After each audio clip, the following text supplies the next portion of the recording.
Good to have you with us tonight, folks. Thanks for watching. Breaking news at this hour. We are expecting the United States Senate to vote on the middle-class payroll tax cut. We'll bring you the results of that vote when it happens. But first, the big story tonight.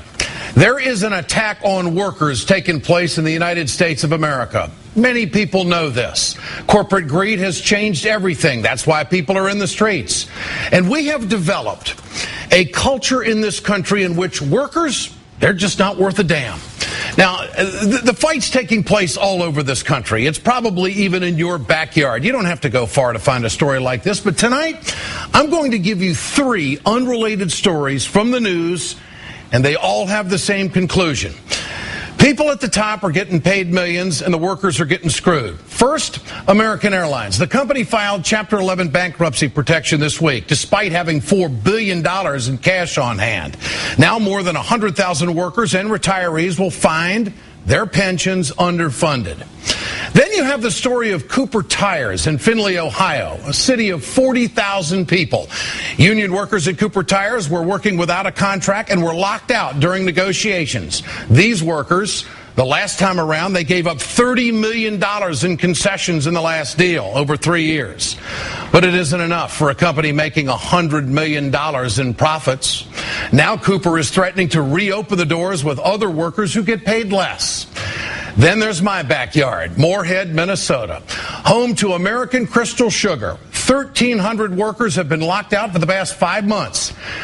They've had the nerve to demand a fair labor contract with this company that has made millions. Excuse me, over $1 billion. Crystal Sugar CEO David Berg, well, he should have nothing but gratitude for his workers. In 2011, he made $2.4 million in total compensation. American Crystal Sugar had a record year of $1.5 billion in revenue. The workers apparently don't deserve to benefit from those profits, and they're out of work. This winter going to be kind of tough for you if things don't get straightened out here? Oh, yeah. Once the cold starts coming in, the heat bills are going to rise, and yeah, it's going to get worse. Now, this isn't just the private industry money taking place here, folks. You see, the sugar beet farmers in America, they get tax dollars. Your tax dollars. Sugar beet subsidies in the past 15 years total over $240 million for the growers. Now, here are the top 10 recipients of sugar beet subsidies. You can see most of these are from farmers from North Dakota and Minnesota. Their neighbors are the ones that are being hurt by all of this lockout. Why are we giving money to sugar beet farmers and to the sugar beet industry while their executives make millions and the workers get screwed? Is that fair? David Berg said his company has the support of the farmers in keeping the workers shut out. I think if I could sum it in 3 words, it would be don't back down. We communicate very actively to make sure that we're on the same page with them. Berg doesn't think highly about the people who made him rich. At a recent shareholder meeting, he compared his workers to a terminal disease. I have a friend in Fargo, 50-something-year-old man. He didn't feel well for a long time, couldn't put his finger on it, didn't know exactly what it was. Went to the doctor several times, couldn't figure it out. Finally got a CAT scan. They determined there was some kind of growth, and they did surgery.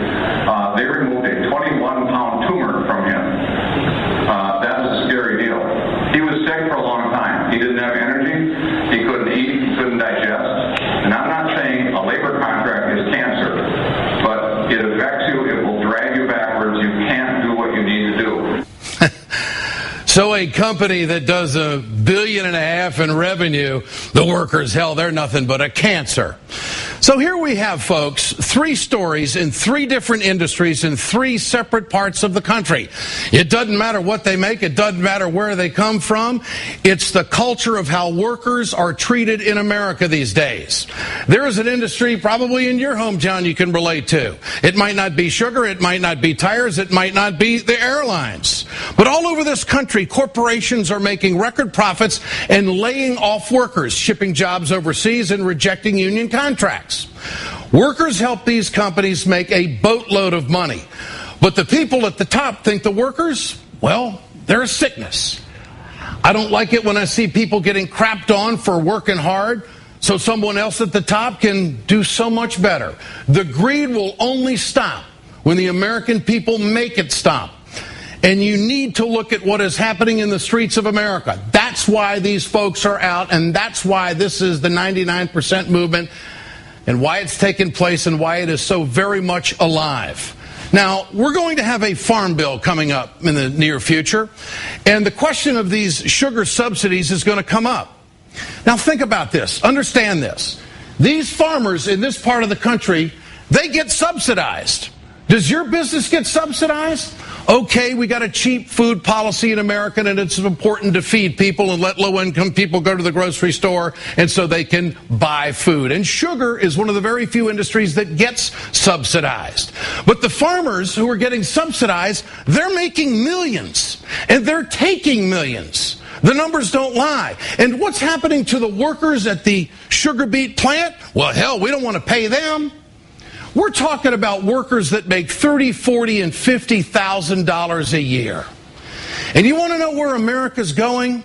Whether it's the airline industry or Whirlpool, what they've done to their workers, or American Airlines, they're going to follow suit with United and U.S. Airways. And you've got all of these other big shot companies out there that just depress wages so the profit can go to the top and only a few can get the money. That's why the people are in the streets. And for Bill O'Reilly to say that this movement is dead, I think the guy's lost his mind. He is so totally out of touch. Totally out of touch. But you know what? Money does funny things to people. When you get in that graph that I show often on this program, when you get to be a redliner, you don't give a damn about anybody else. This is why I have a great deal of respect for the progressive movement. They still have a heart, they still have a pulse, and they still care about workers. It ain't all about profit. This country wasn't built just because somebody figured out how to make a dollar. This country was built, the great 50 states of America, this country was built because people cared about their neighbor, and people weren't selfish. People cared about the next generation. And apparently all of that has left the building. And the only thing we care about now is the board, my ass, the shareholders, and what's in it for my family. Screw everybody else. You know, 1/3 of this country lives in poverty. What's going to happen if all of those people get together and go in the streets? Do we have enough law enforcement to handle that? Do we have enough governors with power to call out the National Guard to hold the people back? I don't know if that's where we're going. You tell me. You send me a text if you think that's where America's going. Because you can go anywhere on this map across this great country and you're going to find greed. This country has developed a culture that I don't think our forefathers would be proud of. Get your cell phones out. I want to know what you think. Tonight's question: are CEOs taking advantage of middle-class workers for their own gain? Text A for yes, text B for no to 622-639. You can always go to our blog at ed.msnbc.com. and we'll bring you the results. This is one of those nights that I feel like I wish I had two shows. You know that promo that's running on this network? I could just keep talking forever about these greedy son-of-a-guns at the top that only think about themselves. What if the guys that hit Omaha Beach, what if they only thought about themselves? There's a lot of people in the righties, they talk about how they love the veterans. You know, they just talk about how they love the military, they love the veterans, and screwing them too. What if they said, no, I don't want to hit the beach. No, I don't care about freedom. I'm going to go home. Would these CEOs have a chance to live free the way they are and do what they want to do? America wasn't supposed to operate like this. Cooper Tires is not supposed to crap on workers after they make $100 million in Findlay, Ohio. And I will tell the Democrats this tonight. You stand with workers and you will own the House. You stand with workers and you will own the Senate. And President Obama will be able to get his agenda through that will help every American, not just the 1%. That's what 2012 is all about. Period. Joining me now is Rod Nelson. He is the president of the United Steelworkers Local 207 in Findlay, Ohio. Mr. Nelson, good to have you with us tonight. I want to know. Thank you. I want to know what your workers are going through. What are Cooper Tire workers asking for? What do you want in this contract? What's being rejected? Tell us about it. We just want a fair shake, Ed. That's all we want.